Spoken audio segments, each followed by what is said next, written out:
Hey everyone, it's been a long day and a long series. Thank you so much for sticking around if you've gotten this far. If you haven't, definitely check out all of the previous videos. They're all in a playlist together regarding NPLEX 1.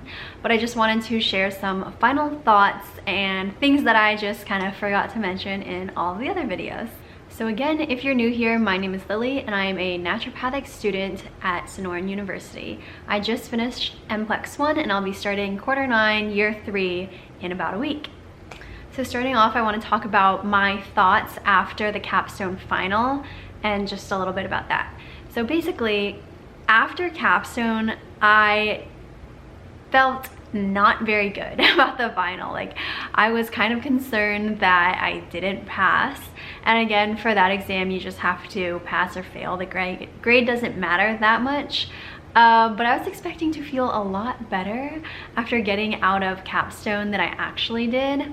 And I'm not really sure. I think I hadn't hit definitely all of the information that I wanted to study before NPLEX. So there were still like some systems left because I still had a week before NPLEX to actually go over that material. So there are definitely things that I hadn't gotten to. And I don't know, the material just seemed so random. It was just all of this stuff, like it wasn't things that were emphasized during any of the reviews or any of the Dr. Clow sessions. It was just random. And that's, I mean, it was in a way similar to NPLEX, having the most random things. So there's that, but also like none of the same capstone material showed up on our NPLEX. So it wasn't necessarily representative of NPLEX, but it was good in that it was a bunch of random information like all over the place that wasn't necessarily emphasized. So yeah, basically, because I felt so concerned after capstone, I kind of regretted just focusing on studying for NPLEX. And so maybe what I would recommend for future students is actually to focus most on passing capstone. Because if you pass capstone, then you can still get your white coat, you can still go to clinic, you stay with your cohort. And then you just have a better sense of security when you're going into NPLEX because you know that at least you're solid to move on with your class. What's funny is I actually felt worse coming out of the capstone final than I did the NPLEX exam, the like actual NPLEX exam, which is kind of crazy. Like the capstone final, the grade that I got on it, I ended up being like, oh, why was I even that worried? But it just seemed like I was just expecting a lot easier or like a lot more predictable of an exam than it actually was. So I just like to forewarn any students there. So after the NPLEX exam, I actually felt like I kind of knew how I did. So, but it was good, I would say, to have that experience of being concerned with capstone, because I think in some ways, maybe because of that, I felt even better after NPLEX. Already having had that feeling and being prepared to feel that way. And as I kind of already mentioned, none of the stuff that was really emphasized in any of the reviews, whether that be like the professor reviews, TA reviews, Dr. Clow reviews, or the capstone exam, none of that material that was highly emphasized, talked about a lot, ended up showing on my NPLEX exam. So I was like really surprised about that. And again, it just felt like the NPLEX material was just like, if you happen to study this system, or not the whole system, obviously you need to study every system, but if you happen to study like this condition really well, then you're golden. But if you didn't, then oh well, sorry.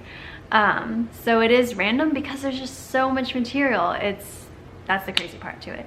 But yeah, none of the stuff that was really emphasized was on it, and so that was a bit of a surprise. Yeah.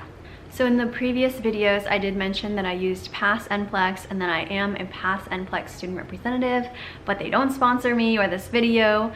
I do get like free access to their materials for NPLEX, but I don't get paid or any monetary compensation for anyone signing up or anything.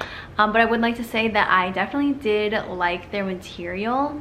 I was a little bit concerned going through it that there like wasn't enough detail in some areas, and just like I was just concerned if it was enough, which is why I supplemented with like USMLE and using other resources, which I think is good. But I also think that they are actually pretty comprehensive and pretty good about pointing out kind of what's necessary to know for the NPLEX exam. So I'd say I did really like that course, and I would recommend it to other people. And I remember like I definitely noticed, like for us, more in the second half of the exam, so the last 100 questions, I noticed more things that I like knew specifically because of the past NPLEX course that I took. So that was nice, and it made me feel more reassured as I went through the exam. Also, as I mentioned in the past videos, I went through and listened to all the lectures. I highlighted all of the PowerPoints, and the PowerPoints are in PDF format. They're not in like actual PowerPoint format. But I went through all of that, and then I also used the flashcards. I didn't really use the flashcards for most of my study time because I figured it would be the same material that was also in the PowerPoints, but it's actually not, so that's good to know. And then when I figured that out, I did use some of the flashcards, particularly in like immunology, and then some other like systems where I felt weaker in.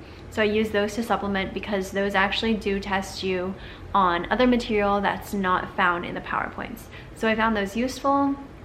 And also what I did, it was kind of last minute because it was towards the end when I was actually using the flashcards, is I would screenshot any flashcards that I wasn't sure about, so I could easily go back and like find that card and like retest myself again, because for the flashcards in the program, you just like can click through. You can't like search through all of them at once. You just go one by one, and then each time you enter to like see the flashcards again, they're in like a random order. So I think it's good to screenshot. And then I also, like, if I had time, maybe I would make Anki cards out of those flashcards that I screenshotted or that I didn't really know.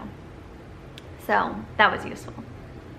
So one tip that we got from like Dr. Clow was basically to envision the exam day, envision the exam, and like getting to questions that you don't know the answer to, and just envisioning how you would react, and like staying calm in your body, staying secure, not freaking out, and just like trying to be calm so that when that does happen, when you get to the exam, you know how to react and your body's trained. You're not going to freak out, and you're just going to have a smooth flow throughout the whole day. And I think it's helpful just to really, in general, be prepared to not know questions, and that's completely fine. And if you keep in mind that questions are going to be thrown out, I think that makes it a lot better.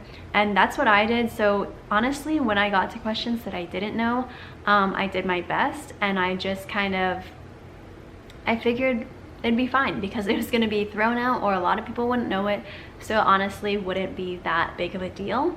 And I think that helped me keep my cool and just not be so concerned afterwards. So I know a lot of people are probably interested in like how many hours I studied.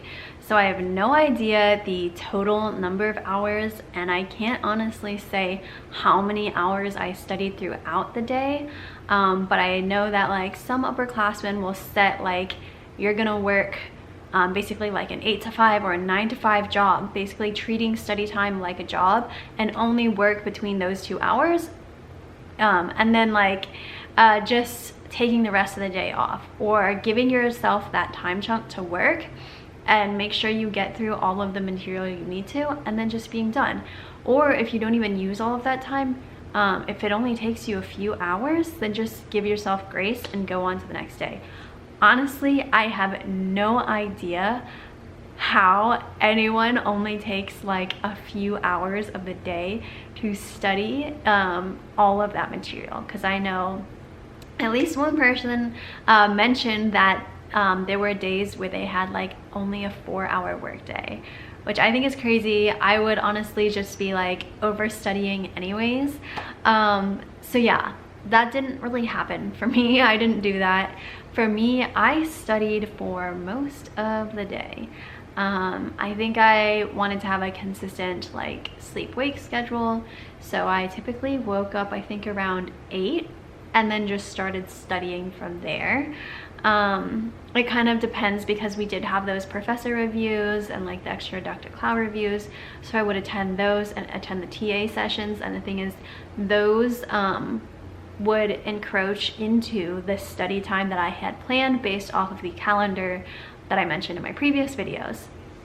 So because of that, during that time, I obviously couldn't be also going through the past NPLEX PowerPoints or making Anki or doing Anki or reading the USMLE. So you have to fit that in, and basically I did end up studying for like pretty much the whole day. There were times I definitely took breaks and stuff throughout the day, but I don't know, I might just be an overworker and just working way too much, but it ended up working out for me. So that's that. I would say like during actual classes, that's kind of how I work anyways. Obviously I take breaks and like get distracted here and there, but honestly I really like, especially at the beginning when I felt so overwhelmed with all of the material that needed to be gotten through, I did spend most of the day studying. And I think that wraps up all of my NPLEX advice and experience stories. So I hope that was helpful, but like I always say, take it all with a grain of salt. Don't trust anyone. Don't trust anyone if they say an exam, whether it be NPLEX or just a regular quiz in your classes. Don't trust them if they say it's really easy or it's really hard, because I think that's all just based off of perception, and it's whether you are prepared or not. So I think pretty much most exams, if you're adequately prepared, like if you did the work, they're gonna be easy. But obviously if you did not study enough or the right material, then it's gonna be difficult. So I think it really comes down to preparation. So thank you all so much for sticking with me. If you have any questions or comments, feel free to leave them down below. If you found this helpful, please subscribe. I'll definitely be posting more videos in the future. And if you want to DM me on Instagram, my tag is @liliesnatural.life. It'll be linked down below. I also have shirts and things that relate to holistic health and naturopathic medicine, so their link is down below as well. And yeah, Instagram is definitely the best way to contact me, and I will answer any questions, whether it's about NPLEX or application process or school or whatever you want. So with that, I will see you all next time.